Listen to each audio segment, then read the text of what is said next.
Hello, j'espère que vous allez bien. Donc on se retrouve aujourd'hui avec un nouvel audio de ma part, un petit podcast où je vais immédiatement évoquer avec vous les 5 questions à se poser avant de se lancer. Ce sont les 5 questions que je me suis posées avant de me lancer, et on va dérouler ensemble en fait le contenu de chaque question qui également est rempli, on va dire. Chaque question contient des sous-questions, si on peut dire ainsi. Donc voilà, vous allez voir qu'il y a des questions qui sont anodines pour vous peut-être, mais qui ne sont pas évidentes pour d'autres personnes. Donc voilà, j'y ai pensé, je me suis dit voilà, je vais faire quelque chose d'assez simple. Et donc j'espère que vous avez un petit bout de papier ou un petit bout de papier avec un crayon, un stylo pour noter. N'hésitez pas à arrêter, à recommencer. Et aussi, si vous avez des questions, venez me poser des questions sur Akina Cosette, qui est ma marque. Donc akinacosette@gmail.com si vous voulez m'envoyer un mail, ou alors Akina Cosette, tout simplement un petit DM. Je vous réponds sur Twitter, sur Instagram. Voilà, il n'y a pas de souci, je suis là. Donc, la première question à vous poser, c'est la plus évidente, j'ai envie de dire, c'est qu'est-ce que je vais vendre ? Qu'est-ce que je vais vendre ? Donc, c'est une question qui peut être simple au premier abord, mais ce n'est pas du tout évident. Ce n'est pas évident dans le sens où ça dépend. Est-ce que vous voulez vendre un produit ou est-ce que vous voulez vendre un service ? Sachant que ce sont des compétences différentes. Si vous voulez vendre un service, est-ce que ça va être de la mise en relation ? Ou est-ce que ça va être du consulting ? Ou ça va être une autre compétence qui est la vôtre. Donc voilà, donc ça peut être, là vous devez vraiment vous creuser la tête. Par exemple, on a des personnes qui ont pour projet peut-être un long voyage, ou tout simplement cherchent à avoir un complément de revenus, donc ils ne sont pas très titillants en fait sur le produit ou le service. Ils ont juste envie de trouver comme ça, c'est-à-dire une seconde source de revenus. Donc du coup, ils s'en moquent un peu. Donc là, ils cherchent un peu, ils vont se dire qu'est-ce qui marche en ce moment, je vais vendre ci ou je vais vendre ça. On l'a vu beaucoup, c'est avec le dropshipping, où vous avez des gens qui vendaient des petits jouets pour chiens, de la bouffe pour chiens ou pour chats, ou alors des petits AirPods. Voilà, il y a beaucoup de gens qui cherchaient comme ça des compléments de revenus et qui se disaient bon, je vais me mettre sur Internet, je veux voir qu'est-ce qui marche sur AliExpress, qu'est-ce qui marche sur Amazon, qu'est-ce qui marche sur eBay, et moi derrière, je vais suivre la tendance, je vais vendre. Je vais vendre le produit qui marche. Donc voilà, vous, en fonction de votre objectif, vous vous posez cette question, qu'est-ce que je vais vendre ? Qu'est-ce que je vais vendre ? Mon objectif, quel est mon objectif ? Est-ce que je suis là pour un complément de revenu ? Donc je vais vendre tout ce qui marche, donc je fais un peu, voilà. Ou alors est-ce que je suis là pour parce que c'est un projet, parce que j'ai envie que cette entreprise puisse être mon gagne-pain demain. Donc voilà, là il y a une réflexion qui doit être faite, parce que pareil, en fonction de votre réflexion, vous allez la mûrir et vous allez trouver un produit, et ce produit derrière, en fonction de la valeur ajoutée, du besoin sur le marché, vous allez pouvoir peut-être dénicher des fonds au niveau de la région, si vous êtes en France, ou peu importe où vous êtes. Donc voilà, à vous de vous dire qu'est-ce que je vais vendre, quel est mon objectif. Complément de revenus, complément de revenus, financement de voyage ou d'un projet, ou tout simplement autonomie financière, projet à long terme, projet qui occupera mon temps à 100%, voire à 2000% dans 4 ans, 5 ans, 6 ans, 7 ans, 8 ans. Donc voilà, qu'est-ce que je vais vendre ? Est-ce que je vais me vendre ? Parce que pareil, si on est influenceur, ce n'est pas un produit, ce n'est pas un service, c'est vous. Vous vendez vous vendez vos compétences, vous vendez votre savoir-faire, que ce soit savoir-faire en make-up, savoir-faire en blogging, savoir-faire en, soins capillaires, soins de beauté. Donc voilà, si vous êtes Instagrammeuse, vous êtes YouTubeuse ou blogueuse, donc c'est vous vendez vos compétences, vous vendez. La seconde question, c'est à combien je me vends ? À combien je me vends ? Combien vais-je vendre mon produit ? Combien vais-je vendre mon service ? Donc voilà, vous avez bien compris la seconde question. Ici, on va parler du prix essentiellement. Du prix. Ça, c'est une question qui est souvent évitée qui sont évitées ou mises à la fin par beaucoup de personnes parce qu'ils se disent bon, je vais déjà tout faire et le prix on verra après. Mais non, le prix doit être abordé à un moment dans votre réflexion. Le prix doit être abordé, votre stratégie de prix doit être abordée. Parce que c'est en fonction de votre stratégie de prix que vous allez vous démarquer de la concurrence déjà. En fonction si vous fixez des prix hauts ou des prix bas ou des prix entrée de gamme, vous allez pouvoir vous démarquer de la concurrence. Donc, la stratégie de prix, votre prix doit avoir une grande importance dans votre stratégie de construction en fait d'entreprise, j'ai envie de dire. Donc voilà, soyez à l'aise avec votre prix, soyez à l'aise avec cette question, soyez à l'aise avec cette partie. Et vous seul avez connaissance de la qualité de votre produit, vous seul avez connaissance de vos compétences, de votre savoir-faire, de la valeur ajoutée que vous allez emmener à ce produit, de votre magic sauce, vous seul le savez. Donc, vous devez défendre votre prix coûte que vaille, vous devez le défendre. Donc, si vous avez choisi, pardon, excusez-moi, j'ai une petite toux là, c'est pas le coronavirus, hein. Donc, si vous avez choisi une stratégie de prix élevée, haut de gamme par exemple, si vos concurrents sont sur le marché avec un produit à 25 € et que vous choisissez de mettre votre produit par exemple à 150 €, vous sortez clairement du lot. Ça, il faut se le dire, vous sortez clairement du lot. Vous vous placez dans le haut de gamme et ce prix en fait doit être justifié. Soit vous allez le justifier par la qualité du produit ou le packaging ou le service client. Voilà, peu importe l'angle que vous choisissez, il faut justifier votre prix. Vous voyez Apple aujourd'hui, Apple, je pense, est à 20% en moyenne plus cher que la majorité des téléphones, voire 50%. Donc, et aujourd'hui, Apple, comment il le justifie? Il va le justifier par le design, il va le justifier par la R&D qu'il met en place, il va le justifier par la communication, le marketing, tout ce qui est autour, le packaging qui accompagne son téléphone, surtout le design. Donc voilà, vous pareil, si vous choisissez de vous mettre à un prix élevé, on appelle ça un prix d'écrémage. Si vous choisissez de vous mettre à un prix élevé, il va falloir le justifier derrière. Ensuite, il y a aussi l'autre stratégie qui est le prix bas. On la connaît, le moins cher du marché. Voilà, vous l'avez vu quand Free a pénétré le marché dans les années 2000. Free, c'était 2 €, vous avez un forfait. Donc, moi, je me disais, quoi, 2 €? J'ai payé longtemps 30 €. Comment ça, 2 € j'ai un forfait? C'est pas possible. Donc, voilà, Free a vachement communiqué sur son offre. Et donc, voilà, avec une stratégie comme ça, il va vous falloir communiquer pour aller chercher, drainer assez de clients pour entrer dans vos frais.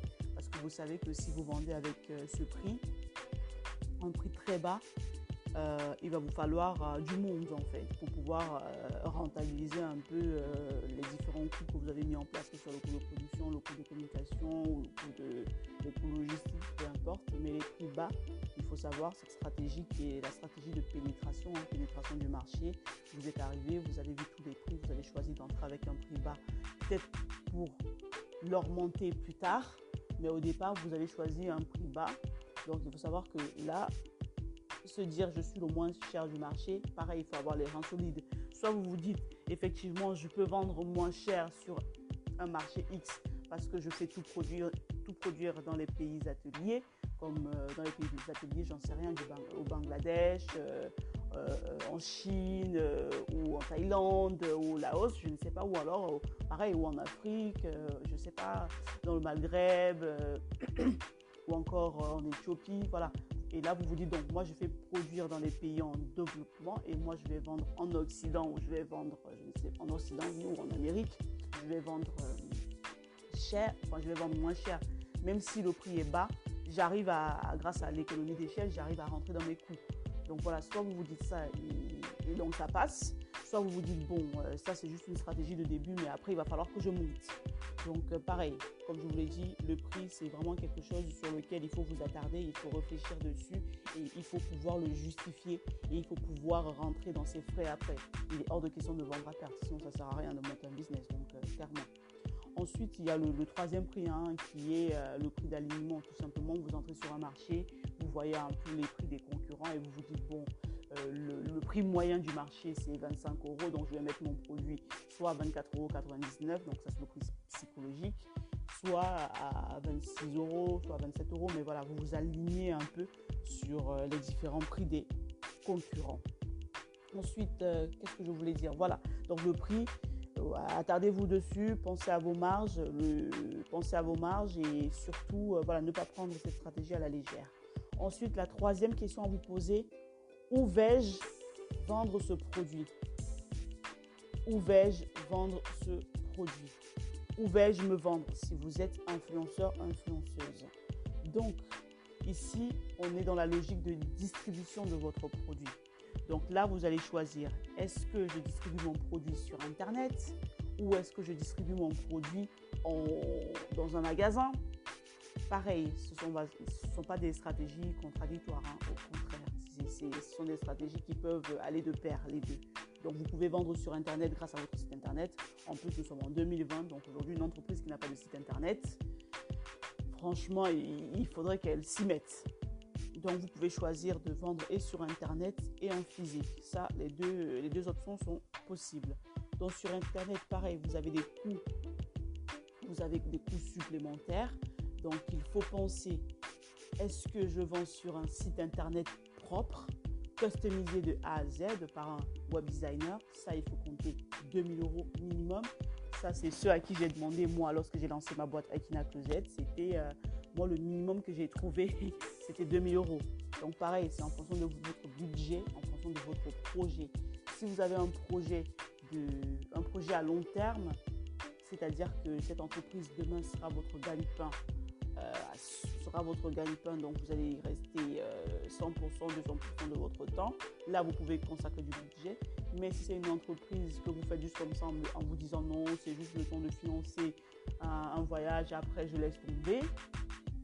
Là, vous pouvez vous dire, ok, bon, moi je vais prendre un site vite fait, peut-être sur WordPress ou sur Wix ou sur Shopify. Voilà, ça dépend vraiment de ce que vous avez comme budget et ça dépend vraiment de votre objectif final. Donc, le site Internet, comme je vous l'ai dit, il faut y penser en fonction de votre stratégie. L'autre cas de figure, vous n'avez pas d'argent, vous débutez juste. Vous avez la possibilité d'être présent sur les marketplaces, ce qu'on appelle les places de marché tout simplement. Vous en connaissez, je suis sûre. Vous avez Amazon, vous avez Cdiscount, vous avez eBay, vous avez Etsy, vous avez beaucoup de marketplaces sur lesquels vous pouvez mettre vos produits. Et pareil, on va amener quelques différences entre ces marketplaces. Par exemple, avec Amazon, vous savez que vous payez minimum 30 € par mois parce qu'effectivement, Amazon draine assez de trafic pour pouvoir monétiser ce trafic derrière. Et alors que Etsy, par exemple, il prélève 2%, environ 2% de commission sur les produits que vous vendez. Donc voilà, à vous de voir. Ensuite, en physique, vendre physiquement, c'est un magasin en local, donc ça signifie des charges fixes, un loyer mensuel. Est-ce que vous avez les reins solides pour un loyer mensuel? Sinon, est-ce que ce n'est pas mieux de penser à un pop-up store qui est un magasin éphémère où vous allez peut-être vous partager des frais avec d'autres créateurs ou d'autres auto-entrepreneurs comme vous? Ça sont des stratégies à avoir, c'est des réflexions à mener. Pareil, donc en physique, vous pouvez vous rendre à des événements, des salons et essayer et vendre vos produits, tout simplement pas essayer, mais vendre vos produits. Ou alors, en fonction de ce que vous distribuez, par exemple, vous pouvez faire appel dans certaines villes à des distributeurs et des grossistes qui vont, eux, acheter vos produits ou distribuer. Donc, la quatrième question à vous poser, comment vais-je vendre mon produit? Comment me faire connaître? Là, on est dans la communication. Donc, ici, vous allez définir quels sont vos axes de communication. Les réseaux sociaux, aujourd'hui, c'est vraiment le plus abordable pour tout le monde. Donc là, vous allez pouvoir construire la personnalité numérique de votre entreprise sur les différents réseaux, à savoir Facebook, Instagram, LinkedIn, Snapchat, Twitter. Qu'est-ce que j'ai oublié? TikTok, il faut y penser. Aujourd'hui, TikTok draine énormément de trafic, énormément d'internautes sur Twitter. Donc, c'est à prendre en compte dans sa stratégie. Donc voilà, vous allez construire comme ça sur les réseaux sociaux l'identité numérique de votre boîte. Et vous le savez certainement, la manière de s'exprimer change en fonction du réseau. Donc, le discours, le contenu doit être adapté. En fait, votre contenu doit être adapté au réseau sur lequel vous choisissez de communiquer. Donc, ça aussi, je ferai probablement un petit article ou un petit podcast sur ça. Et en parlant d'articles, effectivement, sur akinaclosette.com, vous avez les articles sur l'entrepreneuriat si vous souhaitez plutôt lire qu'écouter. Ensuite, les réseaux sociaux, vous avez le bouche à oreille. Il faut penser à votre famille, à vos amis, à ceux que vous avez autour de vous, vos voisins. Faites des petits flyers que vous allez distribuer. Vous allez mettre dans les boîtes aux lettres que vous allez donner ici et là dans les petits commerces autour de votre quartier pour parler de votre boîte. Il faut en parler. Hein. Parce que le bouche à oreille, c'est vraiment un outil très puissant pour véhiculer effectivement un message sur vous, sur votre entreprise. Donc, ce n'est vraiment pas négligé. Ne vous dites pas, oh, ce sont mes amis, je ne vais pas en parler. Non, vos amis aujourd'hui, ce sont vos vendeurs, ce sont vos premiers vendeurs. C'est eux qui vont véhiculer un message, qui vont dire, ah, j'ai un ami qui fait ça, ah, j'ai un ami qui fait ça. Donc, voilà, pensez à vos amis, pensez à votre famille, cousins, cousines, frères, sœurs et pareil, voisins. Voilà, il faut penser à tous ceux qui vous entourent. Ensuite, dans la communication, vous avez les événements. Il faut essayer de participer à un maximum d'événements. Il faut vous faire voir, il faut qu'on vous remarque, il faut que vous soyez là. Moi, pour ma part, effectivement, j'ai énormément misé sur le digital, mais je suis là en train de penser ma stratégie, effectivement, repenser ma stratégie avec l'intégration d'une participation physique, on va dire, dans les salons, les foires, les événements, les marchés. Le 5e point ici, ce n'est pas une question, mais ce sont des recommandations que je vais vous donner en fonction de mon expérience. Donc, ça fait 1 an et demi que j'ai créé ma boîte Akina Closette. Et aujourd'hui, comme je vous disais, il faut chercher ce petit élément qui va vous différencier de la concurrence. Par exemple, aujourd'hui, vous allez prendre un produit, je ne sais pas moi ce que vous avez décidé de vendre. Peut-être que vous allez vendre des produits de beauté, par exemple, ou alors tout simplement des produits capillaires, ou alors, je ne sais pas, vos compétences en consulting sur la finance ou sur la communication, le marketing, peu importe. Il va falloir vous, derrière, ajouter cet élément-là qui va permettre à votre client de se reconnaître dans vous, qui va permettre à votre client de pouvoir s'identifier à vous et de pouvoir se dire comme ça, ah, j'ai trouvé cet entrepreneur, j'ai trouvé cette entreprise, j'y reste en fait. Il va falloir cette petite touche-là, cette magic sauce, comme je disais au départ, qui va faire en sorte qu'on se rappelle de vous et qu'on fasse appel à vous lorsqu'il y a besoin. Pareil, il faut être disponible pour vos clients. J'ai passé une commande de produits capillaires. J'ai fait 3 mois sans les produits. Et je n'ai même pas eu de message de la part de l'entrepreneur pour me dire, écoutez, on accuse des délais actuellement parce que pour X ou Y raison, peu importe, je n'ai rien eu. Donc, il a fallu que je pousse un coup de gueule et sur les différents réseaux sociaux et que je tague cette personne pour dire, vous le savez tous, aujourd'hui on le fait, pour dire, franchement, ça fait 3 mois que j'ai passé commande chez vous et je n'ai même pas eu un mail. Donc, cette logique, franchement, n'est vraiment pas recommandable si vous voulez faire des affaires, en fait.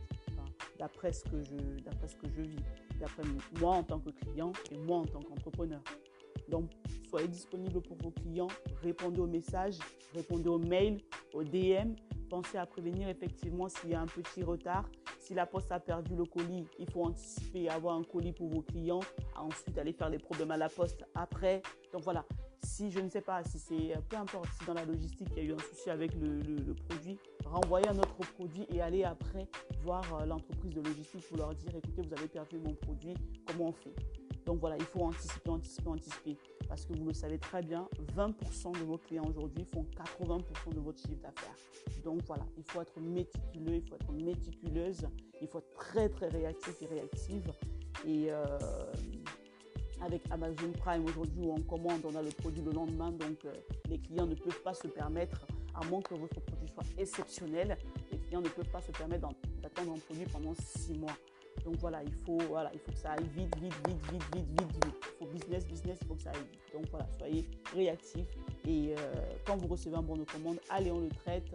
Si vous désactivez des délais, si vous avez d'importants délais, on envoie un message au client pour prévenir. Voilà, il faut vraiment avoir cet esprit-là. Il faut chouchouter son client parce que voilà, aujourd'hui, vous savez très bien qu'un client qui n'est pas satisfait, voilà quoi, il peut pourrir votre business ou vous pourrir la vie. Donc voilà, on va éviter ça. Donc du coup, voilà, c'était tout pour moi. Repartez si vous le souhaitez pour relire tout ce qu'on vient de se dire. Vous l'avez sur mon blog akinacloset.com. Vous allez avoir des articles sur le business plan, des articles sur le branding, des articles sur les 5 raisons pour se lancer, des articles sur les tissus ethniques. Vous avez beaucoup d'articles que je partage avec vous comme ça sur mon expérience, sur mon expérience que j'ai traversée, ce que je traverse tous les jours et n'hésitez pas à me laisser un petit commentaire et à me dire si ce que vous aimeriez qu'on aborde, si vous avez quelques petits soucis, n'hésitez pas à m'envoyer un mail et moi je suis disponible, je réponds. Il n'y a pas de souci.